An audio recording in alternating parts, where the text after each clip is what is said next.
Men all over the world are struggling with their mental health. Anxiety, depression, and suicide rates among men continue to increase. There are many underlying factors to these challenges that need to be addressed in order for meaningful change to happen.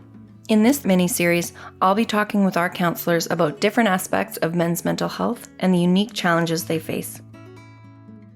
Welcome to Living Fully, a Calgary Counseling Centre podcast. Each episode, we'll bring you insights from our expert counselors and tips and strategies to improve your mental well-being. I'm your host, Katherine Hurtig. Calgary Counseling Centre and Counseling Alberta provide effective counseling for anyone in Alberta with no waitlist and no financial barriers. Find us online at calgarycounseling.com or counselingalberta.com. On this episode, I talk with Stefan De Villiers, registered social worker, about men's experiences with domestic abuse.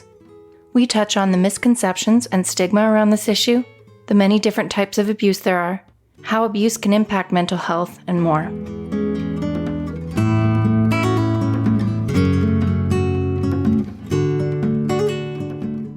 Today I'm here with Stefan De Villiers. Did I say that right? Stefan De Villiers. Yeah. Excellent. And we're going to be talking about male victims of domestic abuse. So Stefan, can you start out, introduce yourself, tell us a bit about you and your background? Yeah, sure. I'm a social worker by training, graduated from the University of Calgary. I work as a generalist counselor, and then I was hired on in 2019 with the Calgary Counseling Centre to coordinate the male domestic abuse outreach program, which is one of a very few programs in the country that is focused directly on servicing men who have experienced some form of domestic or intimate partner violence. Right. And I mean, I'm sure we're going to get into that, but like the reason that there aren't many programs around male victims, I would assume it's because, there's a lot of stigma around that. It's underreported. Yeah, it's a little bit of all of that. Yeah. There's a lot of programming out there for women. And of course, that's a great thing. But I think we have neglected as a society the experiences of men, not just with domestic abuse, but just with mental health, generally speaking. Mm-hmm. And I think just socially, men are not necessarily as comfortable accessing mental health services. So all of those factors kind of combine to create an environment where men, I think, have been neglected when it comes to this topic. Yeah. So what are some misconceptions around male victims? What are some stats? Yeah, I mean, it's one of those things that it's hard to measure. And you mentioned some of the reasons earlier that it is something that is underreported. It's also an issue of, it depends on what data you're looking at. Of right? course. So, there's individuals that look at police reports and they see, okay, well, 80% of victims are women and, 20%, which is not nothing, but is much smaller, are men. And so, based on those stats, services make sense to have more services for women than for men. But like you said, it's underreported. It is underreported. Yeah, just because it's that 20% doesn't mean that it's not happening. Well, exactly. And that's the thing, right? I mean, statistics can give you a general picture, but it doesn't tell you, like the individual sitting in front of you, let's say in a counseling room, whether they're a victim or not, right? You need to talk to them. And the thing is, when we do community surveys where people are asked to answer specific questions about the types of behaviors in their relationship, the picture is a lot more equal in the sense that men are reporting experiences of physical abuse, psychological abuse, financial abuse, just different forms of intimidation and threat from their partners. And while it is true that the most severe, physical violence is generally more towards women, again, what we do know is that men do experience those forms of violence as well. And when they do, they're often not properly served. Right. Now, you said things like financial abuse. Can we get into that a little bit? Like the different forms of abuse that could be? Yeah, I mean, so the most common type of abuse that men experience is psychological abuse. So intimidation, for example, a partner might tell their partner that they can't go out and see friends and family, that they should always report in to them and are not allowed to basically have a social life outside of their partner. So that would be an example of, psychological or emotional abuse. Then there are financial abuse you mentioned. So that would be where perhaps the man is going out and making income, but that income is going into a joint account or an account that they don't control. And so they're not actually necessarily able to access the money that they're bringing in, right. and their partner is spending that money without asking for their permission or for their input at all. That is a very effective way of controlling people's behavior. And then, other forms of abuse, I'm thinking about, things like medical abuse. While it is true that men are generally physically stronger than women, that's not always the case. And also men can have disabilities or men can have health issues that make them particularly vulnerable to intimate partner abuse. For example, a partner can withhold medication or isolate them in their room and not help them get around or go to the bathroom, things like that, right? So there are subtle ways that partners can really make their male partner quite miserable, even if it's not physically violent. You'd mentioned control. Does that play a big part in abuse? Yes. Really, when we're talking about domestic abuse, what we're talking about is somebody using intimidation, manipulation, and control to get their needs met. And it's a spectrum, right? Nobody's perfect, right? We all use manipulation tactics in our relationship. But when it becomes an ongoing pattern and it becomes something where, this person is really meeting their needs regardless of the cost that might have on their partner, then we're starting to talk about abuse. Can you share some unique challenges that men may face when seeking help for their experiences of domestic abuse?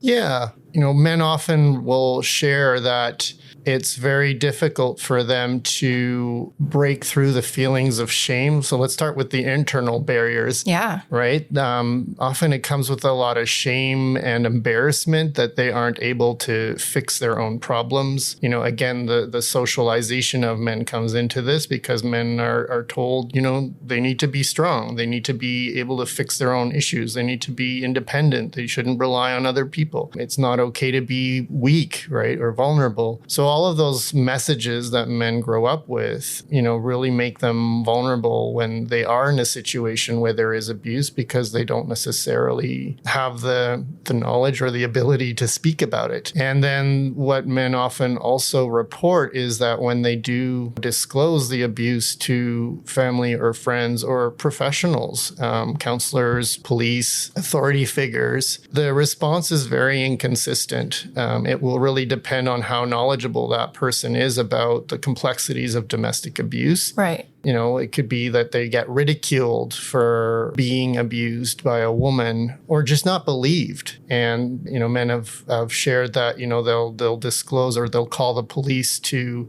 the house and then they will be arrested as the perpetrator, even when there's, pretty clear evidence that they were not the initiator of the abuse. Yeah, there's just that assumption, like you're the man. Stereotypes are pretty strong. And, again, it makes sense where those stereotypes come from because, women do experience severe violence. But I think when we take that lens and we try to impose it on every single situation, then we're gonna harm some people. Right. Again, men are not a monolithic group either, right? Like No, exactly. There is certainly that aggressive masculinity, for lack of a better word, out there. But I think that, the other piece of this is that there is, a lot of men that are not the stereotypical of course man with, muscles of, big muscles and, muscle cars and all that. There are men that are sensitive. There are men that are more gentle. And there are women that are the opposite, right? When we assume that men are a certain way, then again, we run the risk of falling into those stereotypes. Right. We've talked a bit about abuse as a whole. How does experiencing abuse, how does that impact someone's mental health? Well, quite negatively. It ranges, of course, depending on how long the relationship was and how escalated the abuse got. But it can certainly cause people to have symptoms of depression, anxiety. Those are very common among people that have gone through this experience. It definitely has a negative impact on self-concept and self-esteem. It can certainly lead to issues, both in their personal lives, but in work, right? Not being able to focus at work, or, making more mistakes at work, or just more absenteeism from work because they're dealing with a trauma that's ongoing. Men report experiences like not sleeping very well, which that's very bad for your mental health over the long term. And then, of course, it impacts physical health as well, right? If your body is constantly under that stress and you're constantly walking on eggshells, that wears a person down. And, at the extreme end, yes, men also have PTSD symptoms. They'll have nightmares. They'll have flashbacks. They'll be walking down the road and see a car that reminds them of their ex, and that might set off a reaction. Again, it can lead to suicidality. It can be very severe. When you've been working with clients who have experienced abuse, of course, everyone's different. Every situation is unique. What are some ways that you work with them to, I don't know what the right term would be, like to get past that, to move forward, to, I don't want to say heal, but yeah. Do you know what I mean? Yeah. Again, the answer is going to be it depends on where they are on their journey. Just to tell you a little bit about the male domestic abuse outreach program. So the men that come in, they're at different phases, right? So some men are being referred by other agencies after a really severe incident, and they're trying to rebuild their lives. They're not necessarily even looking for counseling at that point. They're just trying to figure out, okay, where do I live? How do I get my kid out of the situation? They're just trying to figure out the logistics, right? In that case, our role becomes to connect them with community resources and make sure that they're connected with other agencies that can also support them, let's say with searching for jobs or the food bank or whatever it is that they need, just basic needs. So there's those folks. And then there's men that are coming in that, they're not sure whether they're experiencing abuse, right? That's sort of the other extreme that we see, right? Where men are coming in and they're like, my mother or my sister told me that I need help, but I don't really know what's wrong. Like maybe it's my fault. And they're trying to make sense of like what they could do differently to solve the problem. And, part of the work then becomes to really help them process what has been going on in the relationship and the dynamics, and highlighting the violence and the abuse, if there was violence and abuse, and also highlighting the ways that they've resisted that abuse. So in those cases, the work then becomes more about helping them, decide, do they want to stay in this relationship or do they want to leave? And, we don't necessarily tell them what to do. We just created a space for them to decide. Sometimes there's good reasons for men to stay in those relationships because they have kids or they have dependents or they're not financially independent. And then it becomes, okay, well, how do you make this bearable for the meantime while you figure out what the future could look like? So there's those clients. Often we also get calls from just family members that are wanting to support their loved ones, and their loved ones are not ready to access services because of shame or embarrassment. And then it's just more about information, providing information. So we see a little bit of everything. How does being a victim of abuse impact other relationships in someone's life, like with family, with coworkers, with friends? There's a lot of withdrawal from social connection that happens.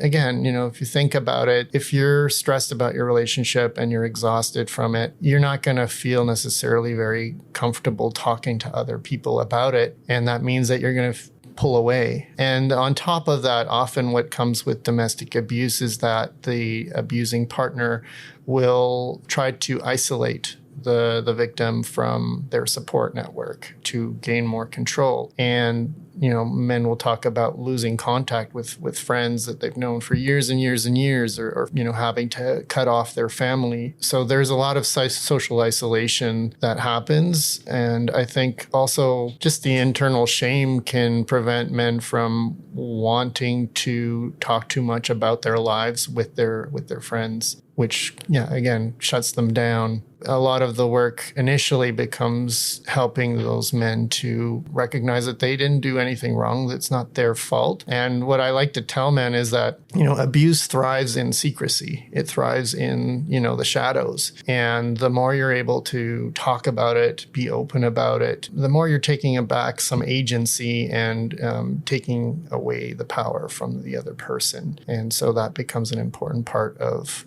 recovering from some experience like that. Stefan, what drew you to this work? I sort of fell into it. I mean, that's a good question. I started originally working in group homes and families where Child and Family Services got involved and saw what, the breakup of a home life can do to children. And that drove me to want to learn more. And so I went and got my master's degree in social work, clinical social work. And I thought I was just going to do general counseling. Yeah. That's what I was trained in. And then as I was working with more and more male clients, I was hearing more and more disclosures that were abusive, right? So sexual abuse disclosures, just disclosures of people who had never talked to anyone else about what they had been through. And I realized that there was a story out there that has not been told very much. Yeah, so that got me interested. And then there was a position that opened up at the Calgary Counseling Center. I applied and I got the job. And it's been a learning experience for me too, because even myself, I wasn't aware of the extent to which men experience domestic abuse. Right. I think a lot of people sort of write it off as it's a rare event. Why should we care? But when it's you or your family member going through it, in some ways, the prevalence of it doesn't matter. That subjective experience is important, and that person deserves support. And I wanted to do my bit to make a difference in that world. That's amazing. So in your experience, knowing again that it all depends on where someone is at, what strategies or coping mechanisms have you found effective for men dealing with the aftermath of abuse? Yeah, I mean, what I would like to talk about is the group program we do, because it is an approach that I think is particularly helpful for men who experience domestic abuse. Okay. What's the name of that group program? Yeah, it's called Turn for the Better, and it's a 14-week therapy group that we offer here at the Calgary Counseling Center. And it's a program that, has a bit of psychoeducation component to it, like different themes are covered every week.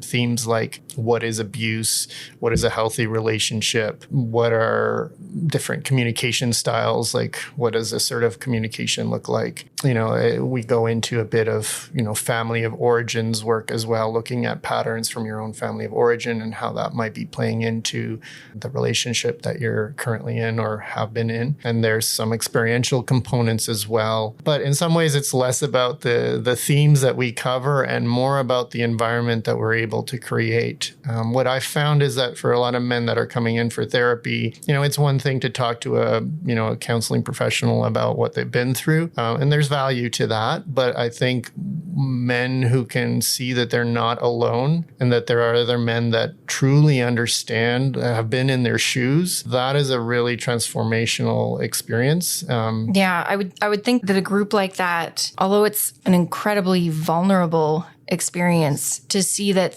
there are other people that know exactly how you felt, that has to be really validating. And It is. And for a lot of these men, they'll say, this is the first time that I've ever, talked about my feelings with other men, like it's even just the space itself is unusual. Men don't typically get together and, talk about their worst moments. Yeah. And there is a bond that can develop when we create that kind of space for men. Yeah. I mean, a lot of men carry really negative messages about themselves that have been reinforced by the abuse. So many of them talk about like feeling like they're crazy or that there's something wrong with them or they're defective or that, they deserve this or that they're not a good person or that they're just alone, right? So all of those messages, if you're hearing that day in, day out from an abusive partner, even the most self-confident guy in the world is going to get worn down. And so the group can really create a counter narrative for that where men are able to validate each other's experiences, highlight,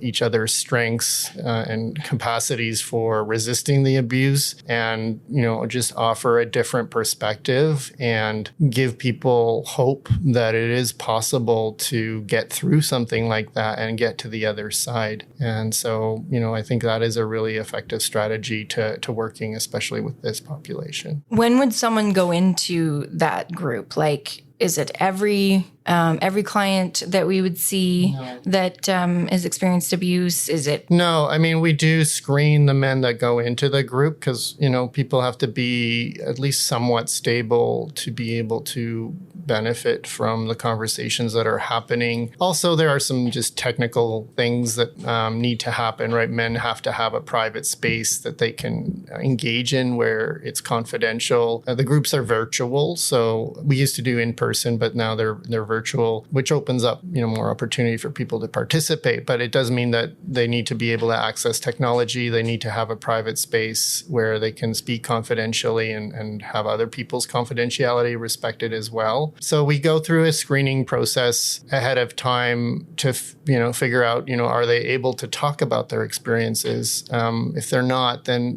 maybe they need to do some individual work first to get more comfortable talking about their experience. And then they can go into the group. And we see the most benefit when somebody maybe starts with individual work, just one-on-one with a therapist. And then as they're, starting to get more comfortable with telling their story, then putting them in group to benefit from that experience. What kind of feedback have you gotten from men that have gone through that group? Really positive. I mean, we try to run it at least a couple times a year. It depends on the numbers of men that are coming in when we can run it. But every time I've run it, the response is really quite positive. The men are always really sad when the 14 weeks end. They're like, oh, can't we keep going? And, a lot of the men also continue to contact each other after the group ends. They kind of form their own mini support group following the group. That's excellent. I mean, it's been really powerful, I think. You had mentioned one of the things that they learn or that they talk about in the group is, what a healthy relationship looks like. And that's kind of, I'd like to discuss that. That's kind of the opposite of abuse, right? Like, what does a healthy relationship look like versus an abusive one? What are some signs and patterns? I mean, a lot of the conversation around healthy relationships is about helping men identify what they value in a relationship, like what's important to them, and then kind of measuring their own relationship to those values and seeing, okay, does this relationship actually meet my need for intimacy? Does it meet my need for honesty and transparency? Is there trust in this relationship? Is this somebody that I feel like brings out the best in me? Or is this someone that tears me down? In terms of conflict, are we able to disagree with each other and still know that we love each other and care for each other? Those would be indicators that this is either a healthy or an unhealthy relationship. Right. What would an outsider notice if someone was experiencing abuse? Yeah, that's a really excellent question. It's something that's so shrouded in secrecy that it's really hard to know, right? I think if you're noticing in a friend or a family member that they're starting to withdraw more, that there's a personality shift occurring, that they are, seeming really stressed a lot of the time. Sometimes men will get more into addictive behaviors like substance use or drug use to cope. Obviously those could be signs of many different issues that might be going on for that individual. But those are some of the signs that maybe something in the home life might not be quite right. And I think at the end of the day, it's about creating an environment for that man to know that you're there to listen and that you're there and you're available to provide them with support if they need it. But yeah, I mean, there's no single thing that will tell you that this is going on because, like I said, it is pretty shrouded in secrecy usually. Yeah. And like you said, those things could be signs for, any number of things that are going on. Yeah. In your work with clients, do you ever work with family members as well? Yeah. I mean, that's the advantage of being part of a generalist counseling agency like Calgary Counseling Center, because, even though my program is specifically working with the men, we have services that can service all the family members, right? So there's groups for women who use violence or abuse in their relationships as well that those individuals can access if they are in a place where they're willing to change or acknowledge that there is a problem, and sometimes they're not in that place, which makes it a bit more challenging. And then the other piece is the kids, right? So many of the men that access the program are parents, and that adds a whole layer of complexity to it. Of course. So we do offer children's groups at the agency that I'll recommend to the men for their kids. If they're having behavior issues, they're acting out at home, they're angry a lot of the times. Those kids also need support. So we try to work with the whole family system as well. Mm-hmm. Stefan, what are some key differences in the way men and women experience abuse and respond to it? I mean, abuse is abuse, right? I mean, if somebody is trying to control someone, the gender in some ways is secondary. But I do think gender norms play a role in how that abuse shows up. And socialization has an impact, right? So I think it's hard for women also to come forward and talk about being abused, but there is more, I think, social acceptance for women to come forward and tell their stories. And there are more, as we talked about earlier, there are more supports that have been set up, and that, women have fought to set up those supports for each other. In terms of the abuse itself, and at least in the heterosexual relationships, the men often can use their physical sort of dominance to humiliate or control the woman. That's not necessarily as common with the opposite. That being said, I think that with men, there's just less ability to recognize the abuse when it's happening because they don't have a context for or a language for understanding what's happening to them. Okay. Because a lot of men talk about how, in their own upbringings, maybe they saw their dad hitting their mother or something more stereotypical as a form of abuse. And when it comes to more subtle forms of abuse, they don't necessarily understand it as abuse. So it takes a bit of a while for them to understand, this is not healthy. Somebody withholding your medication from you, or somebody that is not letting you access your finances, or somebody that's demanding sex from you, whether you want it or not, that's not physical violence, but that's still abusive behavior. Mm-hmm. There is an element of having to educate men around what abuse actually is, for them to come to terms with understanding that, what they are experiencing is not okay. I think you've done a good job of this. It's important to emphasize that, just because we're talking about male victims, that we're in no way minimizing the experience of women. Yeah, I want to emphasize that with this whole men's mental health series. I think that, whenever you kind of break up different groups and focus on it, it's not like we're saying that this group is more important than another, but I think it is important to talk about it because, men experience all the emotions, all the same life experiences and stuff that women do. So we do need to talk about it a bit more. Definitely. I guess one form of abuse I didn't mention that a lot of the men do share, and I do want to make sure I bring it up, is when there is separation happening in the kids. I talked about kids being a key point, and parents talk about the devastation of losing contact with their kids, and especially for men, because often the mother will get preferential treatment for getting access to the children. Not that it's easy for women either, but as men particularly find it very hard to be heard in cases like custody cases or court hearings, where they risk losing contact with their children entirely. And I think that's another element where the social norms, the stereotypes can negatively impact how abuse shows up for men. That would be considered a form of abuse as well, withholding children? I mean, I would call that administrative abuse, where you're using the system, the social systems like the legal system, to continue or perpetuate your intimidation tactics or control over your partner. Yeah, it's kind of, it's heartbreaking. You had mentioned this idea, and I think we hear this a lot, like, oh, it's a sign of strength to ask for help. It's brave to do this. And I'm not a man, and I don't want to assume to speak to their experiences at all or to make any kind of assumptions. But I think, and please correct me if I'm wrong, that it's also important to kind of change the narrative a bit and not just say like, oh, our idea of strength is different, but also that these other characteristics are valuable too. Like, you don't have to be strong. Like, you don't have to be brave all the time. That's a good point.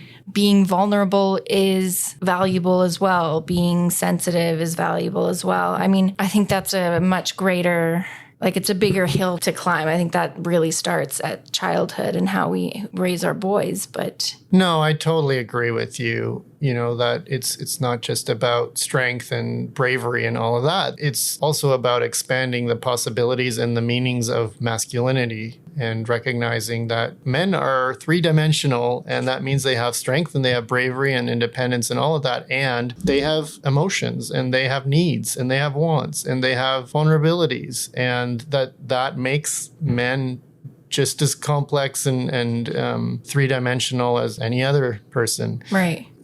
Certainly that is not I'm not trying to deny that when I say. No. And I didn't take it that way. I think that's part of that bigger conversation. I think as humans, we like to put things in boxes, Yes. But as people, we're so complex. And, it starts off as kids, like, the whole girls play with dolls and boys play with cars. And yeah, I mean, I think I try to meet men where they're at, right? And so, if a man buys into the value of strength and all of those sort of independence and needing to be able to problem solve their own issues and being independent, I'm not necessarily going to start by trying to change those beliefs. Of course, I'm just going to try to reframe those beliefs in a way that actually helps that person to move forward. Mm-hmm. But yeah, I totally agree with you that, that's only one dimension of the story. Can you share some advice to our male listeners who may be hesitant to seek help or talk about their own experiences?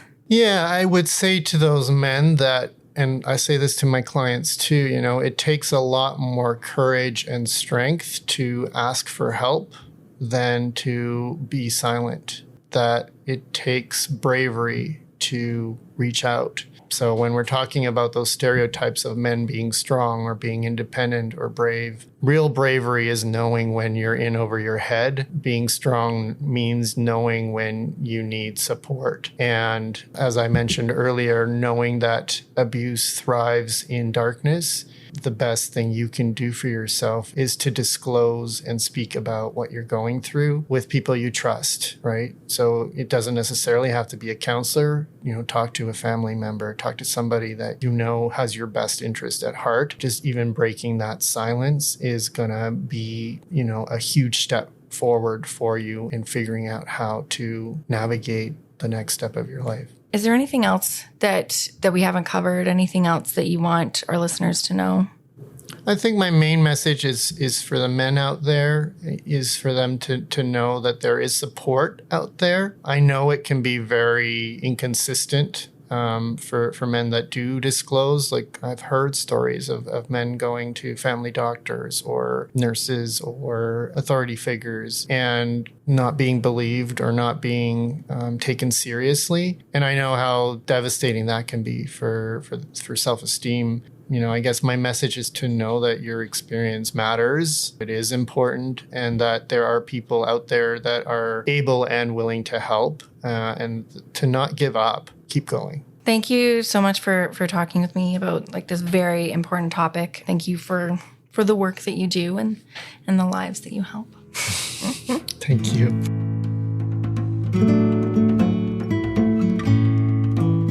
You've been listening to Living Fully, a Calgary Counseling Center podcast. Thanks for tuning in. This episode was produced by Nick here, Louisa Campos, and by me, Katherine Hurtig. A special thanks to Stefan De Villiers. To stay up to date on our latest episodes, be sure to subscribe. We're available in your favorite podcast app. Living Fully is a production of Calgary Counseling Center and recorded in Calgary on Treaty 7 territory. Living Fully podcast is not a substitute or alternative for professional care or treatment. If you're in Alberta and need help, please go to calgarycounseling.com or counselingalberta.com. For help across Canada and the United States, call 211. If you are outside of Canada and the US, seek help from your general medical practitioner.